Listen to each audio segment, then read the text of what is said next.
اعوذ باللہ من الشیطان الرجیم بسم اللہ الرحمن الرحیم صلی اللہ علیہ وآلہ وسلم۔ زندگی امانت ہے، یہ وہ حقیقت ہے جو کمزور سے کمزور اور ٹوٹے ہوئے انسان کو اس وقت طاقت و ہمت دیتی ہے جب ہر طرف اندھیرا، سب راستے بند نظر آتے ہوں، خودکشی کے خیالات کا راج ہو، ہر طرف ہو کا عالم ہو، تب اسی لمحے ایک سیکنڈ کے لیے اللہ کا فرمان یاد کیا جائے کہ اے انسان، ہم نے تمہیں زندگی ایک بار بخشی ہے جو امتحان و آزمائش سے بھرپور ہے۔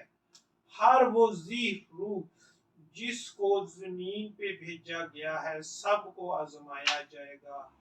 ساتھ اللہ کا وعدہ بھی ہے کہ وہ کبھی اکیلا نہیں چھوڑتا۔ بے شک بس انسان ہی بہت جلد باز ہے، کسی کو دے کر آزماتا ہے، کسی کو محروم کر کے آزماتا ہے۔ بس انسان کو چاہیے دونوں حالات میں اپنے رب کو یاد کرے اور شکر بجا لائے تاکہ روز محشر اللہ کی بارگاہ میں کامیابی اور کامرانی نصیب ہو۔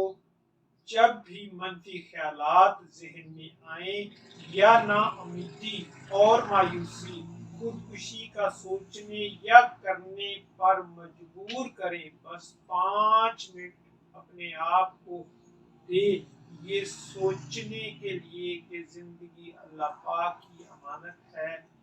یقین مانیے آپ کو زندگی کے اصل معنی سمجھ آ جائیں گے، جینے کا راز عیاں ہو جائے گا۔ یہ لمحہ مشکل ضرور مگر ناممکن نہیں، بس تھوڑا ہمت کر کے اپنی زندگی کو نئی زندگی دے، یہی تو اصل زندگی ہے۔ امید کرتا ہوں میری باتیں آپ کی زندگی میں مثبت تبدیلی لانے میں مدد ضرور کریں گی۔ دعا گو حکیم رائے خالد دواخانہ، چوک ہارنیہ والا، غلہ گودام، ضلع اپاڑہ، شہر۔ والسلام۔